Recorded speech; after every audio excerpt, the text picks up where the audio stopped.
Oke, itu permintaan yang jujur, kuliah, bukan komen ya. Jadi dengerin kuliahnya nih. Oke.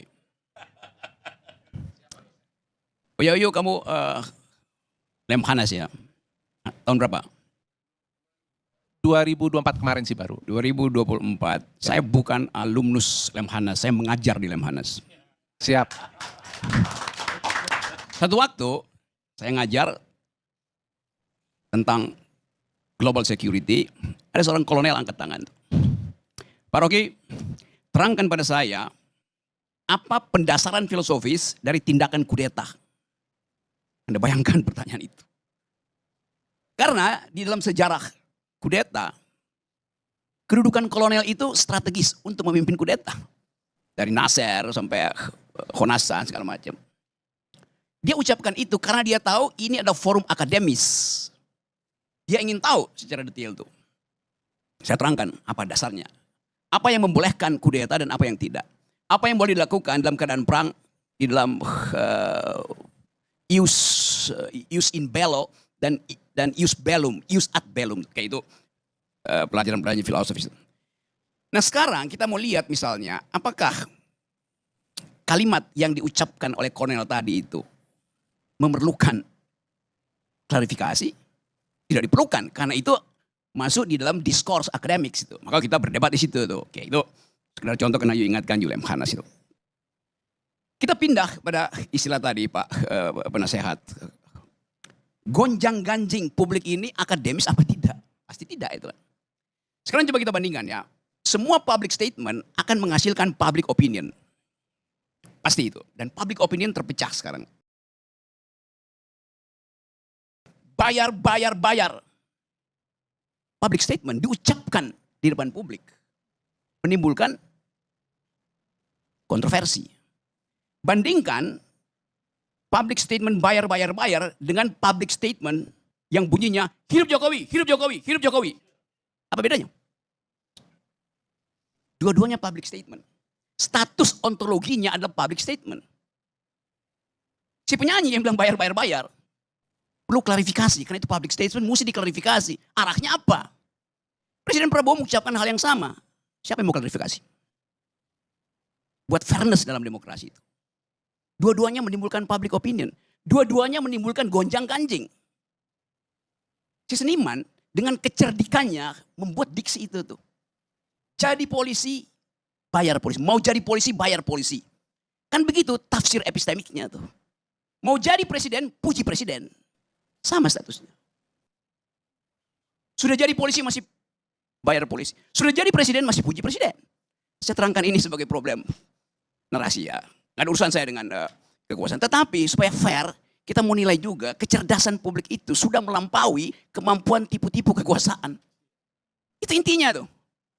Jadi kita mau anggap bahwa ini betul-betul terbuka satu prosedur demokrasi untuk mulai memilah mana yang menyebabkan orang ingin memuji, mana yang menyebabkan orang ingin mencaci itu. Kalau kita belajar hermeneutics itu, ilmu tafsir tentang narasi, tafsir tentang undang-undang, sangat mungkin si pembuat lirik bayar ini sangat mencintai polisi itu. Karena itu reverse logicnya dia bilang, kesel gue karena bahkan mau jadi polisi mesti bayar tuh. Artinya dia ingin jadi polisi, tapi dia ingin polisi itu bersih kan. Kan begitu psikologi terbaliknya kan. Hal yang sama bisa kita terapkan pada cara menganalisa narasi Presiden Prabowo. Hidup Jokowi, hidup Jokowi, hidup Jokowi. Jangan-jangan itu bukan pujian, tapi semacam satire. Yes, kan begitu cara kita melihat kondisi ini. Jadi sekali lagi kalau kita terangkan secara lebih lebar dan lebih tebal, ada situasi di mana kita kekurangan liberal mind, kekurangan democratic value, itu dasarnya tuh.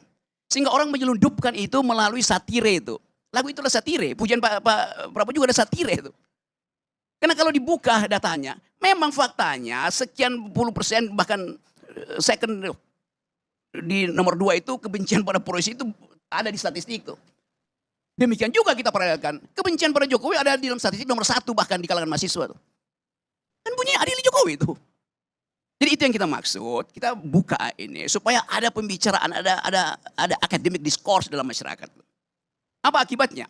Kalau demokrasi tidak jalan, hukum yang bekerja. Penanda bahwa demokrasi tidak jalan, segala sesuatu adalah hukum. Kalau demokrasi jalan, tidak perlu ada hukum. Karena saya bisa bercakap-cakap kok. Apa yang saya mesti ambil kitab KUHP pidana. Anda mengotori halaman saya karena rambutan Anda dahannya jatuh ke saya. Kenapa saya nggak bilang, oke, tolong daun saya dibersihin karena itu ke halaman Anda. Tetapi rambutan saya juga bisa Anda panjat. Selesai kan? Itu yang namanya democratic value. Itu yang kurang di kita. Selama 10 tahun, kita dibuat nggak boleh berpikir bahkan itu. Oleh undang-undang ITE. Gugup dan gagap kita untuk berpikir. Kalau di ruangan ini ada tulisan apa itu situ. No smoking. Di istana selama Jokowi memerintah, ada tulisan no thinking. Nggak boleh berpikir.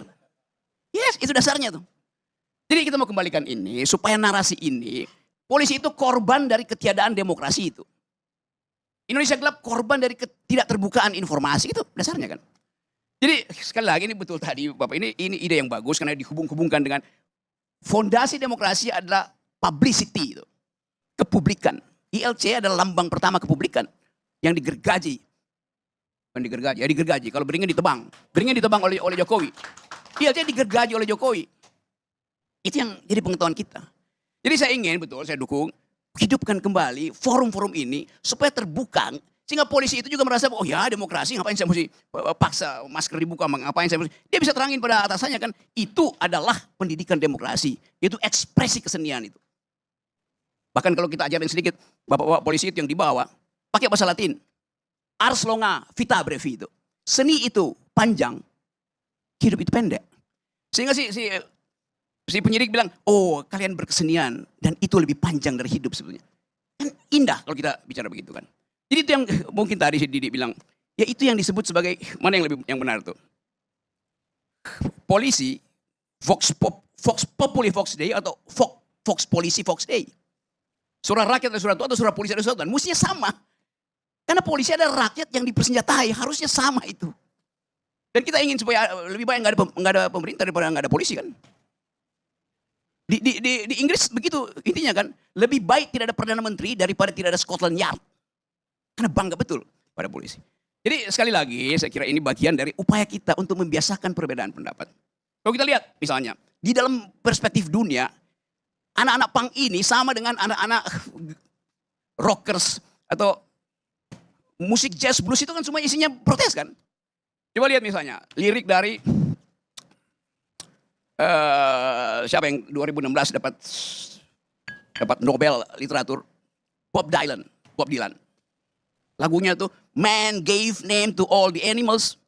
Itu liriknya itu betul-betul menghina kekuasaan. Karena kekuasaan itu disamakan dengan si babi, si anjing, si ular.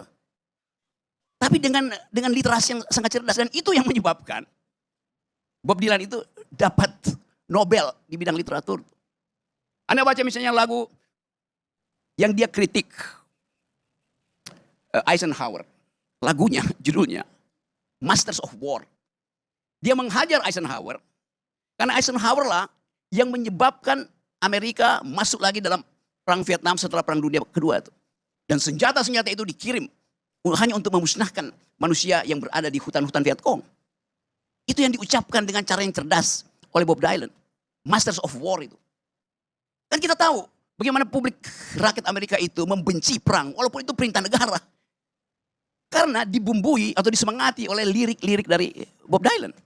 Jadi semuanya itu biasa dalam sastra itu ya kritik yang paling tajam adalah dengan sublimasi itu. Mensublimkan persoalan itu tapi dengan kedalaman. Nah kita belum biasa membaca itu. Aparat kita juga cepat, wah ini ujaran bukan, itu endapan sublimasi dari keadaan. Kan itu dasarnya itu. Apalagi penyanyi-penyanyi blues itu yang bahkan memaki-maki Tuhan dengan liris itu. Siapa? Janis Joplin, sebut aja siapa? Nina Simone itu pernah bikin lagu yang judulnya The Sinner Man. Pendosa yang benci pada Tuhan karena Tuhan tidak menolong dia, maka dia pergi pertolongan pada iblis. Dianggap iblis lebih berguna dari Tuhan. Jadi itu semua ada produk kebudayaan. Dan semacam itulah yang kita inginkan. Yang kehilangan harapan. Karena kita hanya dibiasakan membaca isi amplop, bukan isi pikiran.